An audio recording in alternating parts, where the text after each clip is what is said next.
Verse 1. Now these are the nations which the Lord left against Israel by them, all who have experienced any of the wars of Canaan.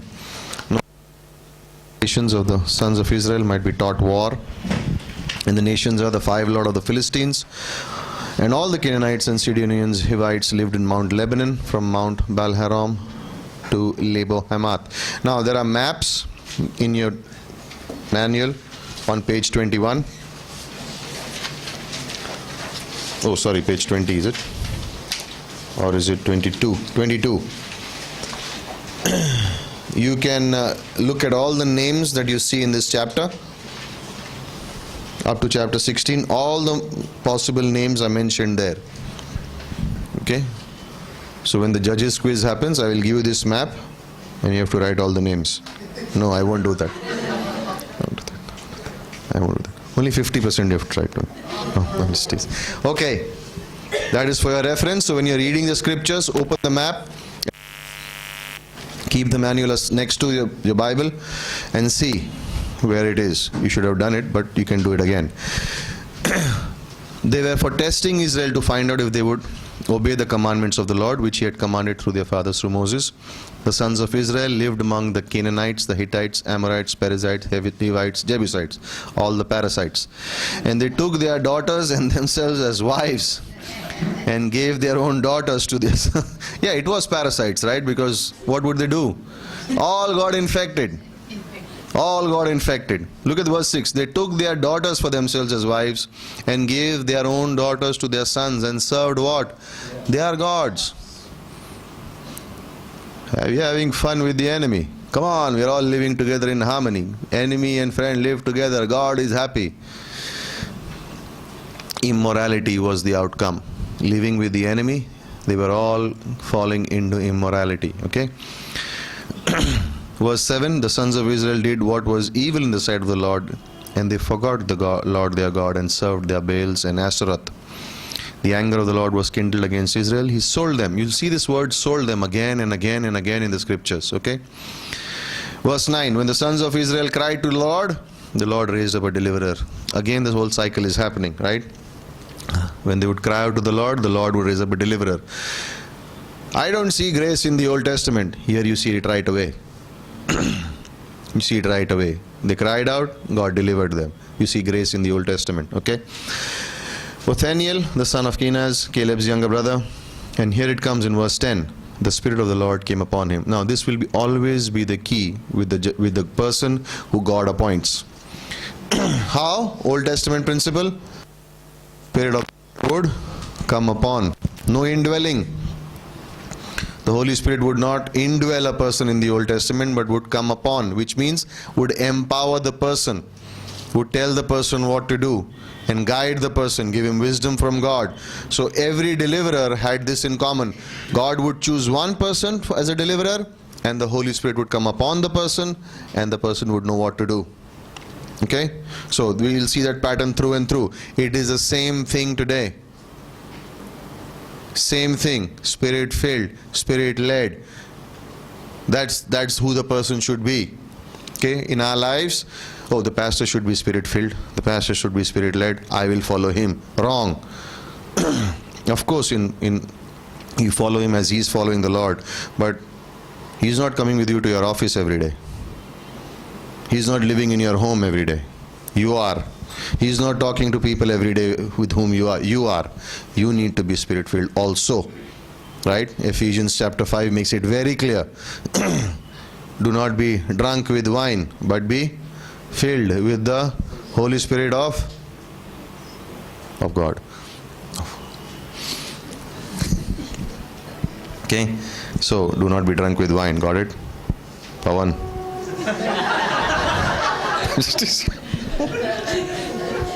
Okay. No, just teasing. Okay.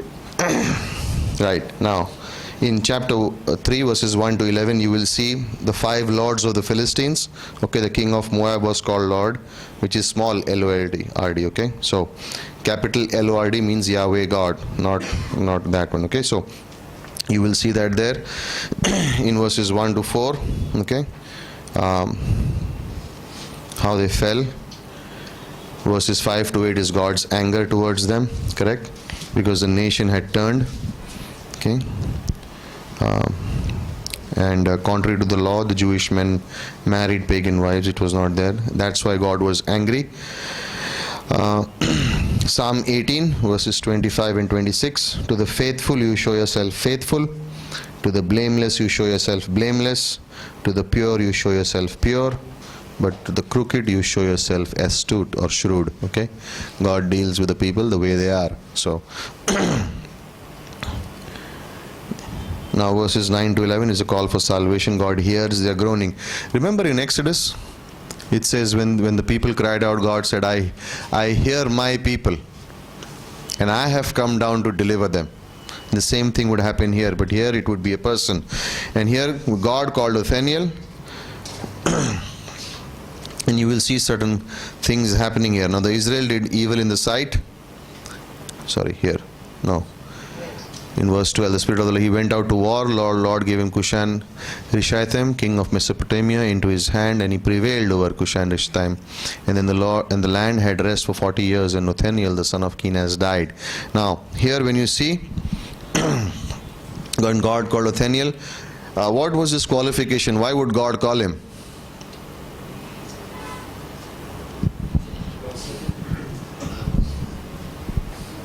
What? You know what it was? Availability. He was available. Remember, Caleb said, whoever destroys them, I will give my daughter into his hand. Othniel said, I am ready. He was available. First quality, available. He was available to God. He who is available is usable. He who is not available is not usable. Availability was the key. Othniel was available. God used him. Okay? Then, now when he was available, the Spirit of the Lord came upon him, and he did exactly as God told him to do, and he won the battle in chapter 3, verse 10.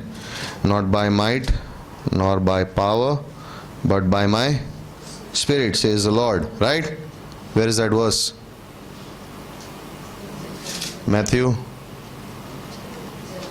Zechariah? Old Testament, 66 books? No, 39 books. Old Testament, thank you very much. Zechariah chapter 4 verse 6. Okay? Not by might. Old Testament, thank you very much. Okay, so also when you see the life of Othniel, it also is a good lesson. What God can do with one person. Okay, there is no other name mentioned. But the land had rest for how many years? 40 years. One person decides to follow God. One. You will see what God can do with one person. This man, Othniel, was available to God. Just a short passage is written. The Spirit of the Lord came upon him. He gave it into battle. He prevailed over him. And the land had rest for 40 years. Simple. Available. Followed God. And God gave rest. Victory for 40 years. 40 years nothing happened. They lived peacefully.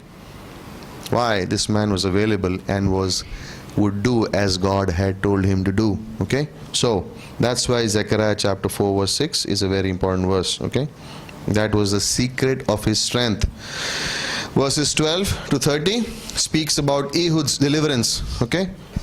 Moabite oppression and Ehud's deliverance. Now, in this chapter, there are three people. You will see Othniel, you will see Ehud, and then you will also see Shamgar, which is just one verse in this chapter. And all three are showing a quality, one thing that a person needs to have. Okay, so when you see Ehud's deliverance, the sons of Israel did evil in the sight again. They never change. So the Lord strengthened the enemy, Eglon, king of Moab, against Israel because they had done evil. He gathered sons of Amalek, they go against battle. Israel served Eglon, the king of Moab, for 18 years. Verse 15, the sons of Israel what? As their normal practice, cried out to the Lord. It's too tough. You know why they were crying out to the Lord? Not because, again, remember, they were not repenting that they had gone against the Lord. They could not take the circumstances. Life was tough. They didn't want God, they wanted circumstances to be changed. And in His wisdom, God was little by little allowing them, okay, fine. Why? What did chapter 4 say? I have made a covenant with you and I will not break it. So when they cried because of the covenant, Genesis chapter 12, God would come and answer. Even though they really did not want him. But God is God. He is faithful to his word. He will not break his word. He promised to protect them. He promised to take care of them. He comes. How can a sinful nation continue to live in sin and godless like? No. There was chastening was going on. Chastening, discipline is a sign that God, you're a child. The father will chasten his son. The chastening, the discipline was a sign that Israel, God still loved Israel. Okay? So the Benjamite, left-handed man, the son of Israel, sent tribute by him to Eglon, the king of Moab. Now, that it was a left-handed man.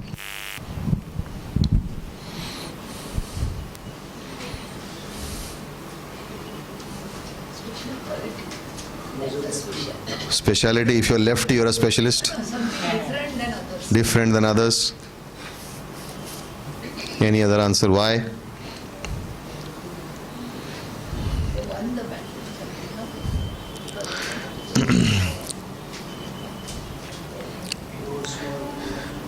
Huh? With the left hand, so he's a lefty. Now, Judges chapter 20 verse 16, 1 Chronicles chapter 12 verse 2. Okay, write those two verses down. Okay. Judges chapter 20 verse 16, 1 Chronicles chapter 12 verse 2.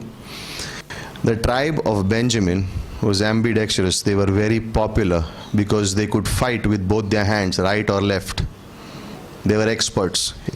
When you read 1 Chronicles, and you will see that these guys could fire a bow and arrow from right and left, both hands. They could sling right and left, both hands. That was their speciality. Okay? Their stones in their slings would be about half a kilo. They would take the sling and throw the stone at 145 kilometers an hour. And it was accurate. It would go and hit exactly the place they had. At 90 to 100 meters, they could hit.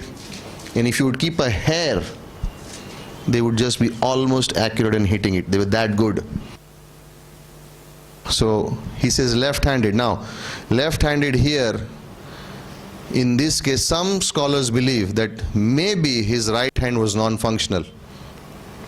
Why they say it is because of things that you will read in the scriptures. Well, I'll talk to you about it. So it could be both. He was good in his left hand. He was a lefty, of course, but it was also probably his right hand was not functional. And why? It's there in the scriptures. Okay, so we'll go there now. What does Benjamin mean? Yeah. Son of my right hand. So someone from Benjamin is coming, and he's a lefty. Okay, now you see how Ehud is very wise. First, get to the king. Why is this mic so? How do I get to the king? I will send him a tribute. Okay, so he has to meet the king. To deliverer is raised up, he has to kill the king. Now how? First, I will go to him as a tribute. I will send some gifts. So at least I'll go into the presence. Ehud made himself a sword which had two edges, a cubit in length, and he bound it under where? The right thigh under his cloak. He's a left hand, but he's tying it here. Because his right hand is not working, the people will think he cannot carry a weapon here. So they will check this side. As he enters the palace, they won't check this side because his right hand is not functional. So they'll check here and says, oh, he can't do anything with the right hand. So he hides the weapon on this side. Okay? Strategy. He presented the tribute to Eglon, the king of Moab. Now Eglon was a very fat man. It came about when he had finished presenting the tribute, he sent away the people who carried the tribute. But he himself turned back from the idols which were for Gilgal and said, I have a secret message for you, O king. And he said, keep silence. And all who attended him left. That means the king said to everyone, he has a secret message for me. All the attendants out. Okay, you see, there is wisdom there. God is giving him the strategy. And Ehud came to him a while, and you're sitting alone in the cool roof of his chamber, Ehud said, I have a message from God for you. Okay? And the king arose because God is giving, oh, Israel's God has got a message for me? Okay. And Ehud stretched out his left hand, took the sword from his right thigh, thrust it into the belly. The handle also went in after the blade, the fat closed over the blade, for he did not draw the sword out, and it did not come. Then Ehud, how do I get out of it? He goes out, shuts the door, and locks that.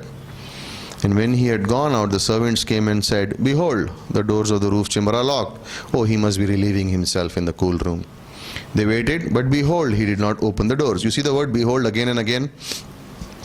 Therefore they took the key, opened it, and behold, the master had fallen dead on the floor. So they waited, they did that, okay? Now, first problem was, how do I get into the king? He said, I'll take a tribute. Second problem was, how do I get private? I have a secret message for you. Third,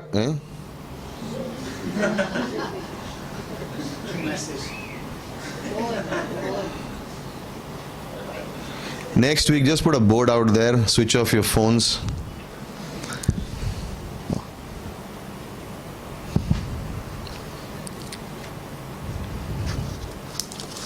So Ehud made a very sharp dagger hidden under the clothing on the right side. Okay, so he stood. Final problem, how do we get that? And then you see at the end, okay, he comes very clearly. He escapes while they were delaying. He passed by the isles. He blows the trumpet in the hill country. Soldiers come in. They go and struck it down. And 10,000 Moabites, all robust and valiant men, and no one escaped. And Moab was subdued, and the land was undisturbed for. This would be the longest period of time that there would be peace.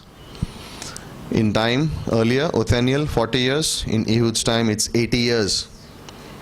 There is peace. Now, what you see in this life is very simply the wisdom. There is the enemy, how do I take him out? Okay, he has enemies, he has his soldiers, he has his palace. How do I take him out? God gives him the plan. He uses his brain, okay? So when we are called to live in this world, if we are available, we don't do whatever we want to do. We have to use wisdom. There is wisdom is required to live in this life also. And then you see in verse 31, after he came, Shamgar the son of Anath, who struck down 600 Philistines with an ox goad, and he also saved Israel. This is one verse written about this man. What do you use? Ox goad. Now, what is an ox goad? This is what it is. A strong pole about 8 feet long, at one end sharp metal point for prodding the oxen, at the other there is a spade for cleaning off the dirt that is in the plow. Okay, so it's a long rod, it's pointed at one end and with a plow on the other side to clean as the ox is in the field. Okay, how many did he kill? 600. Now it doesn't say he killed 600 one time, it could be over a period of time. But he says he killed them and he also saved Israel. What does this one verse teach you? Whatever you have, give it to the Lord, He'll use it. Okay? Oh, I cannot speak properly. Who said that? Moses. I just have a rod in my hand. God said, throw it on the ground and I'll show you what I can do with it. And what do you learn from 3 lives? 1, Othniel available, Ehud is wise, and Shamgar, whatever I have belongs to the Lord. Right? He's also courageous because imagine killing, he does not have sword, he does not have a shield, he has nothing. He is fighting soldiers with the weapon of a farmer. He's courageous. He's fighting soldiers with the weapon of a farmer. Right? An ox goad. That's no sword. Now remember, the enemies would not allow Israel to build weapons. Remember that? Even in Samuel you will see when we come there, they were not allowing them to build any weapons. Nothing. They would not allow them to build. But whatever he had in his hand, he used it. Okay, so in this 3, Othniel, Ehud, Shamgar, you have learned. Chapter 4 and 5, this is Canaanite oppression, deliverance by Deborah and Barak. Okay, and we know the story very well. Chapter 4 verses 1 to 3. You will see that the sons of Israel does evil in the sight again. The Lord sold them into the hand of Jabin, king of Canaan, who reigned in Hazor, and verses 1 to 3. Okay, here you will see he had 900 iron chariots, and he oppressed the sons of Israel severely for 20 years. Chapter 4, verse 4. Deborah, a prophetess, the wife of Lapidoth, was judging Israel at that time. She used to sit under the palm tree of Deborah between Ramah and Bethel in the hill country of Ephraim, and the sons of Israel came to her for judgment. Now, why a woman?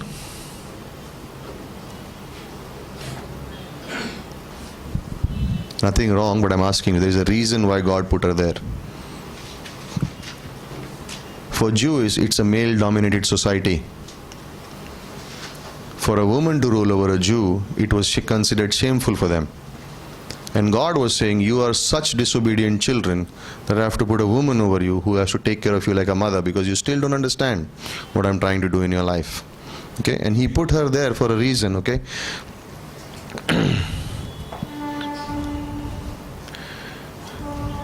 Isaiah chapter 3 verse 12 says, my people, children of their oppressors, and women rule over them. Okay, so and she would take care of them. She was both a judge and a prophetess.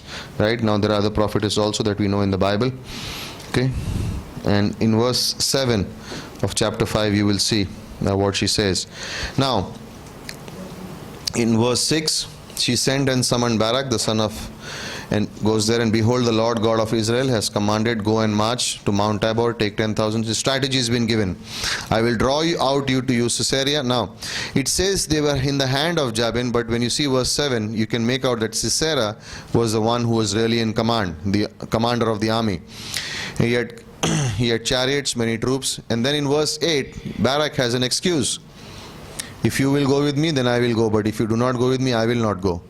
Okay, he has an excuse right there. And she said, I will surely go with you. Nevertheless, honor shall not be yours on the journey that you are about to take, for the Lord will sell Sisera into the hands of a woman. And Deborah arose and went along with Barak. Now, you see those verses there, chapter 4, verses 8 to 10. You are reminded of many people who made excuses. You are reminded of Moses, Gideon, Jeremiah. They are there. But they looked past their excuses and went forward. Okay, so in verses 8 to 10 you see 10,000 men go up with him. Verses 11 to 23, in verses 11 and 12 Sisera is warned. Okay, and in verses 13 to 16 he calls together all his chariots, 900 chariots, all the people who are with him. And Deborah said to Barak, arise, for this day the Lord gives him into your hand. And so Barak went down from the mountain with 10,000 men, and the Lord routed Sisera and all his chariots and all his army with the edge of the sword before Barak. And Sisera alighted from his chariot and fled away on foot. Okay. Now Barak pursued the chariot army as far as, and all the army of Sisera fell by the edge of the sword. Not even one was left. Okay. Now, how come they won against them?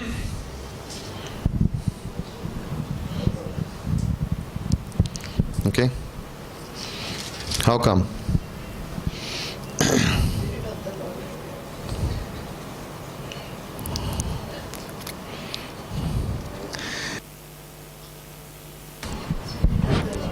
They had 900 Aryan chariots. How come they won? The answer is in chapter 5 verse 20 to 22 in Deborah's song. The stars fought from heaven. Their courses they fought against Sisera. The torrent of Kishon swept them away. The ancient torrent, the torrent Kishon, O my soul, march with the strength. The horses' hoofs beat from the dashing of the valiant states. Now, you know what happened? It was summertime. Normal to take the chariots out to battle. It was not rainy season. But when they came to fight, God sent a storm. So what happened? The chariots got stuck in the mud. The horses could not run. And 10,000 men defeated Sisera. That's the historical background to it. God did a supernatural miracle by doing that. It's not there in 4, but you see that in 5. Deborah sings a song that how they won against him. God sent us a storm, a thunderstorm, there was rain, there was the whole thing became like a muck, and the horses could not move. Why? Now, why could Israel not go and fight? Because he had iron chariots, a symbol of strength. He could take their army like that.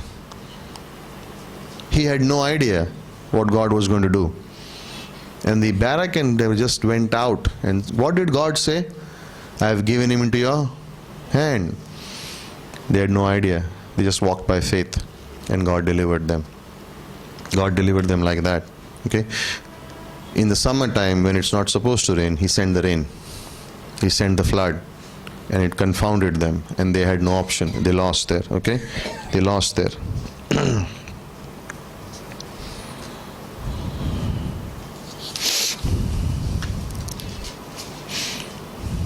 In verse 20 of the stars fought from heaven. I like that verse. The stars fought from heaven. 19 to 23. Okay. Also, one of the gods, Baal, was also the god of storms, right?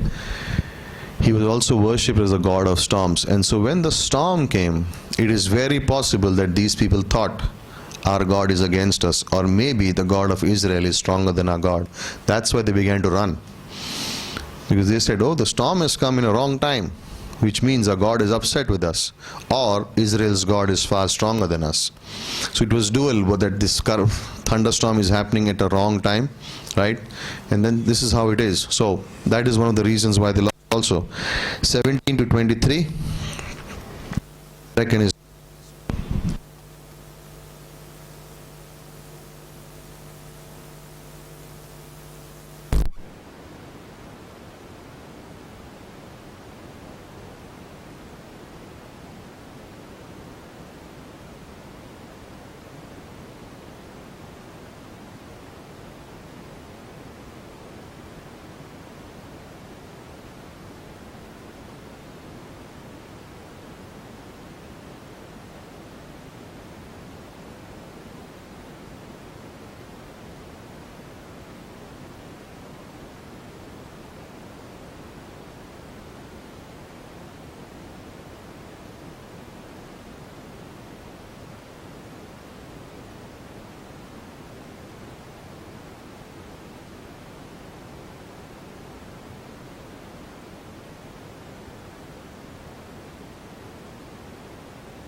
in the stronghold, and when Israel had sown, that the Midianites would come up and the Amalekites and the sons of East and go against them, and they would destroy. Now, it's like this.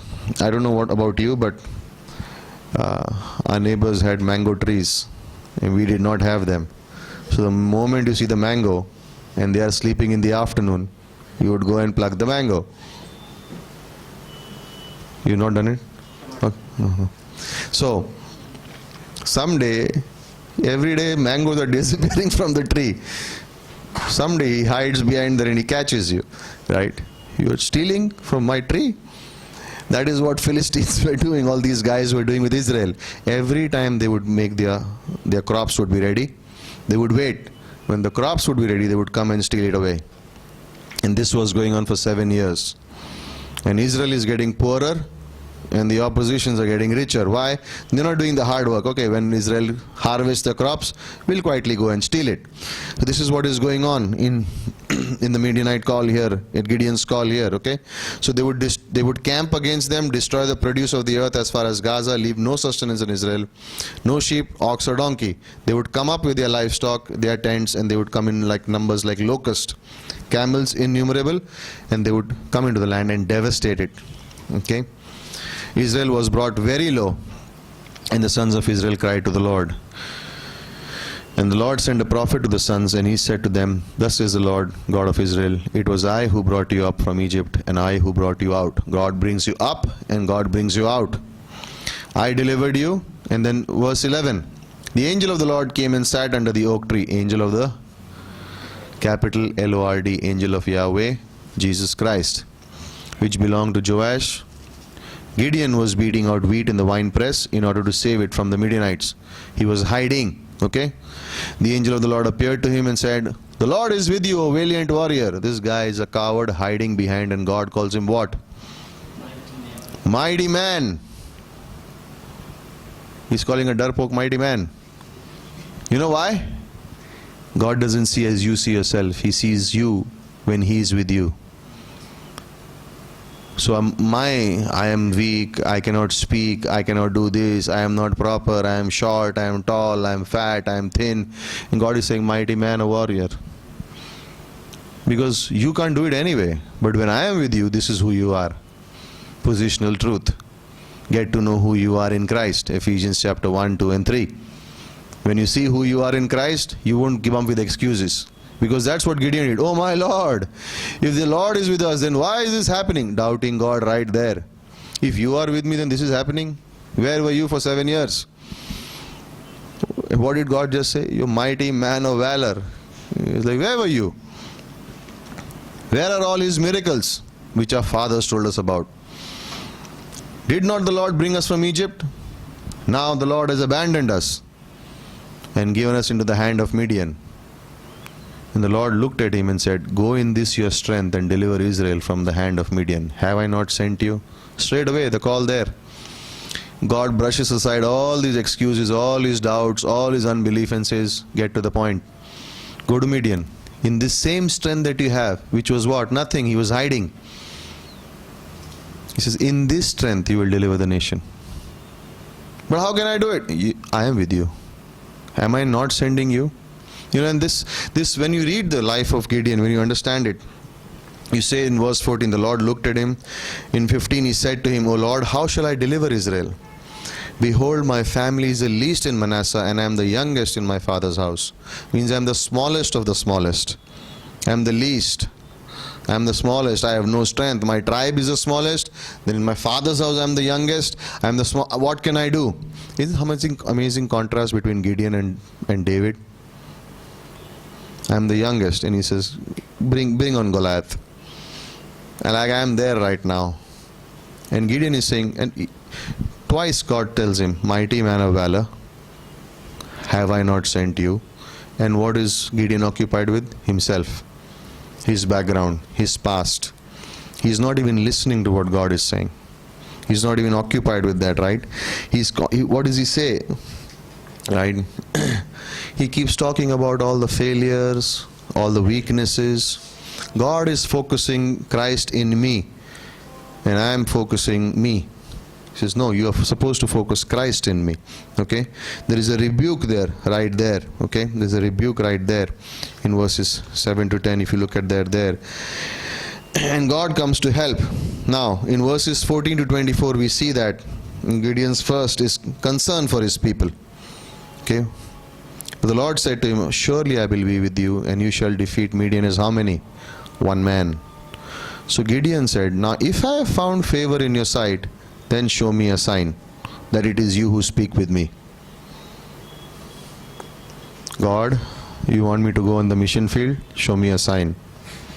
If this is the woman you want me to marry, show me a sign. If this is the man, then show me a sign. God is like, really? You want a sign? What are the three things that God had already told him? The Lord is with you. Have I not sent you? Surely I will be with you. And you will defeat Midian as what? One man. Wasn't that enough? But I want a sign. I want a sign. Should I do Bible college? God, show me a sign. Should I take this job? Show me a sign. Or let's look at the sky and see how many stars are there. Isn't that sign enough for you? That I'm in control of your life? Everything, show me a sign. This is not how. Now, here in God's sovereignty, He does those three things. There will be three things: fire out of a rock, the fleece, and those two signs. But that is not how we deal today. Gideon did it, so I can also do it. Gideon didn't have a full Bible, you have. Lazy. I want a sign. I want a sign. I want a sign. If this phone call comes, that means it's from God. If when I go out and someone says this, it's from God. If I hear this when I wake up the first thing, this song, it's from God.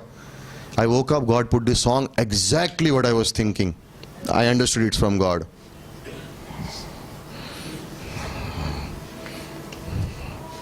What if He doesn't put that song? What if that phone call doesn't come? Then it's not from God. Emotions, more important. Sign. Doesn't work. Not for us today. Oh, in Old Testament, Urim Thurim. So I will write on chits. God's will. God's will. God's will.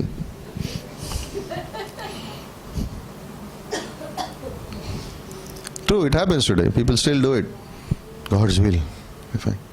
God's will is in the scriptures. Go into the scriptures. I'm lazy. Nobody says that, but you know what? It's a way where sometimes in this type of scriptures you need to be wise to understand why God did that at that point in time. There was a reason why God did it at that point in time, and He doesn't do it today. Do you find Paul telling God, first kill the king that is there, then I will go there as a missionary? Is Paul doing that? God, first provide for the whole Bible college to be ready. When I go there, somebody should meet me on the road, said, "Hare Paul, we are waiting, Bible college, come and teach." Didn't happen with Paul, right? If nobody touches me here, that means this city I have to live. In fact, people beat him up. He said, this is the place I have to be. They threw him out of the city, he came back into it. Hare, you beat me, I'll come back in. So was it from God or not from God? Oh, I got beaten up here, that means this sign is not from God. I have to leave this place. He came back in. So there's a reason why this happened. We don't ask for signs. We ask, of course we want to know God's will. It's, I'm trying to put it in a funny way just to take that thing off, because sometimes people get so occupied with signs. We don't want to look at those things. God will show you certain things in your personal life. He will put an impression. He will do certain things, and you will know that God is doing it. But it's not the reverse way that you say, if you show me a sign, then I will do it. No. When He is leading you, there are points where He will show you certain things. Maybe He will put it on your heart that so and so thing will happen. And it will happen the way exactly as God says. But you don't put a trip on God by saying, if you do this, then it means I have to go here. Some things are very clear. Should I go to church? God, if it doesn't rain today, that means you want me to go to church. It rained today. Sign from God. You know what it was? It was unbelief. Gideon was living in unbelief. You remember how he started the conversation? Where is God today? He said he will take care of his people. He's abandoned them. Where is his miracles that our father spoke about? What was he looking at? Visible things. If I can see something visible that God is doing, that means God is there. If I can't see something, we are called to live by sight. Faith. It's a different economy.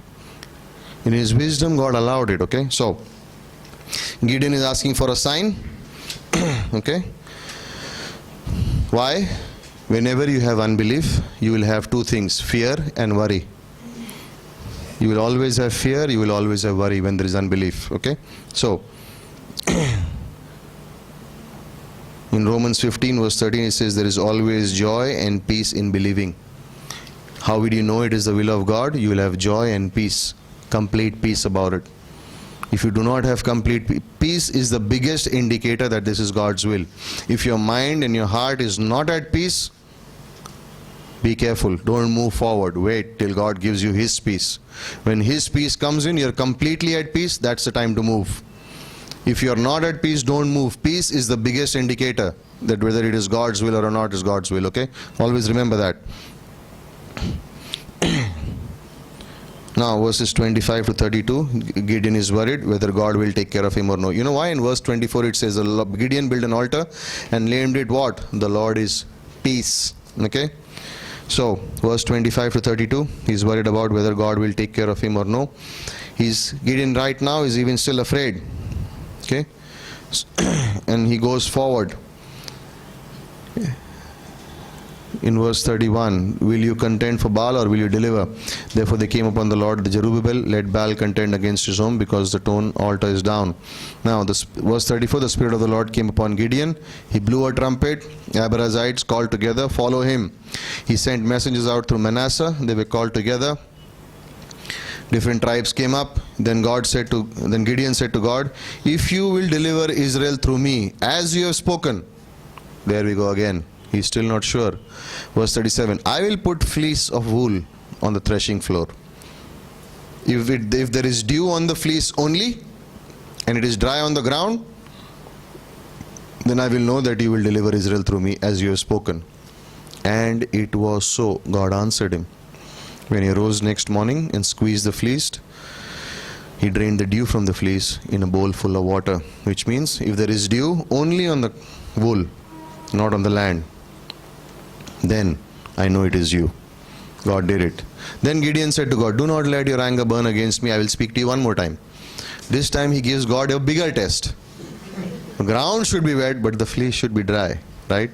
God did also that night, for it was dry only on the fleece. Now it was a bigger one. Earlier one was all ground should be dry, only the fleece should be wet. This time it was all ground should be wet and this should be dry. And God did it for him. Okay. Then in 7, Jerubbaal, which is Gideon, and all people who came were with him, rose up early and camped. Okay, so it was not easy. Anyway, you look at those portions of scripture, and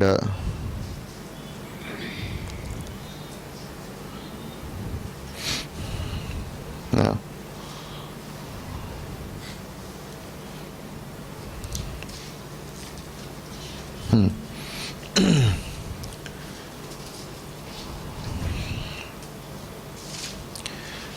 We are running out of time. I don't know if we should do this. It's an important portion.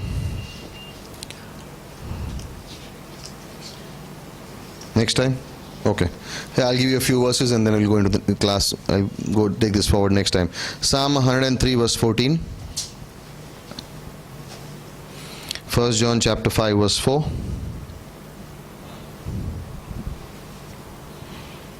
Zechariah chapter 4 verse 6.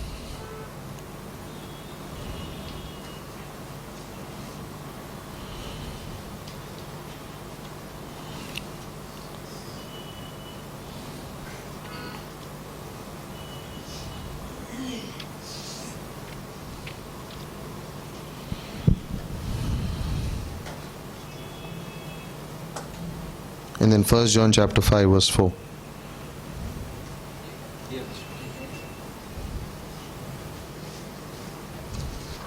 Okay, we'll cover chapter 7 next class. There is key. Okay, so in next week I will have a short quiz. One second. Yeah, I'll have a very short quiz. Your quiz will be very simple. What has been taught in the class. So for example, I'll give you match the column. Questions on one side, jumbled answers on the other. You just have to match the column, okay? And there'll be fill in the blanks with multiple question, or like all the answers will be there below. You have to pick the right answer, okay? So nothing to worry. Just go through your notes and come. It's going to be very easy. Father, we ask you, thank you for this class. And we pray, God, that as we continue to grow in the scriptures, bless each one. Through the week, God, continue to minister to us through these scripture passages that we have read and understood. And God, if there is anything in our hearts, Lord, just speak to our hearts, Father. And thank you. Thank you for the many pointers. Thank you for the many verses that continuously relate to us, God, from what you have spoken in the Old Testament. And they are great reminders to us to live a Christian life for you, before you, and with your help, Lord. Without you, we can do nothing, Lord. So continue to help us and bless each one of us in what we do. For your name's sake, in Jesus' name we pray. Amen.